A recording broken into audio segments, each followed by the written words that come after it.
അസ്സലാമു അലൈക്കും. ഞാൻ നിങ്ങളുടെ മുഫി. എൻ്റെ കുഞ്ഞു കുഞ്ഞു ചിന്തകളിലോട്ട് നിങ്ങളെ ഞാൻ ക്ഷണിക്കുകയാണ്. അപ്പോൾ ഇന്ന് നമ്മൾ സംസാരിച്ചു പോകുന്ന ഒരു സബ്ജക്റ്റ് എന്ന് പറയുന്നത് നമ്മൾ കാരണം മറ്റൊരാൾ സന്തോഷിക്കുന്നൊരവസ്ഥ. ചിന്തിച്ച് നോക്കിയിട്ടുണ്ടോ ആ ഒരവസ്ഥയെക്കുറിച്ച്? അൽഹംദുലില്ലാഹ്, എത്ര സുന്ദരമാണല്ലേ നമ്മൾ കാരണം മറ്റൊരാൾ സന്തോഷിക്കുവാണ്. ചെറിയൊരു കാര്യം പറഞ്ഞിട്ട് നമുക്കിതിൻ്റെ ഉള്ളിലോട്ട് കടന്നു വരാം, അതല്ലേ നല്ലത് അല്ലേ? ഓക്കെ, നമ്മൾ ഇപ്പോൾ നമ്മളെക്കൊണ്ട് പറ്റുന്ന കുറേ കാര്യങ്ങളുണ്ട് അല്ലേ? നമുക്ക് പറ്റുന്ന കാര്യങ്ങളെന്ന് പറഞ്ഞാൽ ചിലത് നമുക്ക് ധനം കൊടുത്തിട്ട് നമുക്ക് മറ്റൊരാളെ സന്തോഷിപ്പിക്കാൻ പറ്റും. ചില ആൾക്കാർ എന്ത് ചെയ്യാൻ പറയും, സംസാരം കൊണ്ട് അവർക്ക് സമാധാനവും സന്തോഷവും കൊടുക്കാൻ പറ്റും, പ്രസൻസ് ഓഫ് മൈൻഡ് വെച്ചിട്ടല്ലേ. ചില ആൾക്കാരെ നമുക്ക് എന്ത് ചെയ്യാം, നമ്മളെ കൂടെ ചേർത്ത് നിർത്തിയിട്ട് അവർക്ക് സന്തോഷവും സമാധാനവും കൊടുക്കാൻ പറ്റും. അങ്ങനെ പല പല രീതിയിൽ നമ്മൾ കാരണം മറ്റുള്ളവരിലേക്ക് സന്തോഷം സ്പ്രെഡ് ചെയ്യാൻ പറ്റും. അതൊന്ന് സംസാരിച്ച് പോയാലോ നമുക്കൊന്ന്?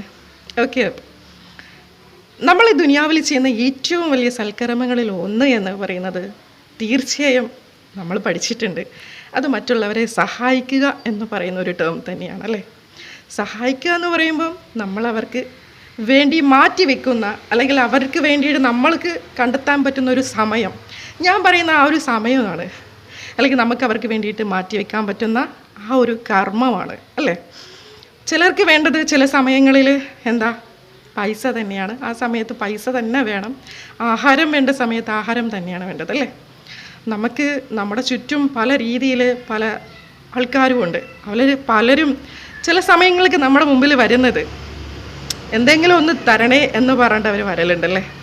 സത്യം പറഞ്ഞാൽ നമ്മൾ അവരെ കണ്ടിട്ടാണ് നമ്മൾ അവരെ ട്രീറ്റ് ചെയ്യേണ്ടത്. നമ്മൾ നോക്കി വെക്കണം. നമ്മളെ നാട്ടിൽ ഏറ്റവും അള്ളാഹുവിൻ്റെ റസൂൽ പഠിപ്പിക്കുന്നുണ്ട്, അയൽവാസി പട്ടിണി കിടക്കുമ്പോൾ വയറ് നിറച്ച് ഉണ്ണുന്നവൻ എന്നിൽ പെട്ടവനല്ല എന്ന് പഠിപ്പിച്ചിട്ടുണ്ട്. ഓക്കെ, അപ്പോൾ ആ ഒരു തത്വം എന്ന് പറയുമ്പോൾ നമ്മളെ നാട്ടിലുള്ളവരെ കുറിച്ചെങ്കിലും നമുക്ക് ജസ്റ്റ് ഒന്ന് അവെയർ ആവാം എന്നുള്ളതാണ്.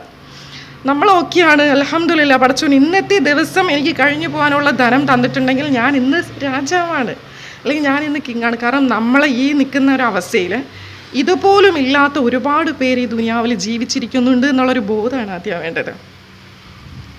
അൽഹംദുലില്ലാഹ്, നമ്മളപ്പോൾ നമ്മുടെ നാട്ടിലുള്ള എല്ലാവരെയും പ്രൊട്ടക്റ്റ് ചെയ്യുന്ന കൈകളാവാൻ ഒരുപക്ഷെ നമ്മൾക്ക് ഇപ്പോഴത്തെ അവസ്ഥയിൽ പറ്റില്ലായിരിക്കാം. പക്ഷെ നമ്മൾ വിചാരിച്ചു കഴിഞ്ഞാൽ രണ്ടുപേരെയെങ്കിലും നോക്കാൻ പറ്റത്തില്ലേ? നോക്കുക എന്ന് പറയുമ്പം അവർക്ക് ആവശ്യമായ നെസസിറ്റീസ് നമുക്ക് ചെയ്തു കൊടുക്കാൻ പറ്റുന്നുണ്ടെങ്കിൽ അവർ രണ്ടുപേരും നമ്മൾ കാരണമാണ് സന്തോഷിച്ചത്. അൽഹംദുലില്ലാഹ്, നമ്മൾ ഈ ദുനിയാവ് വിട്ടു പോകുമ്പോൾ ആകെ നമ്മൾ കൊണ്ടുപോകുന്നത് നമ്മൾ ചെയ്യുന്ന സൽക്കർമ്മങ്ങൾ മാത്രമാണ്.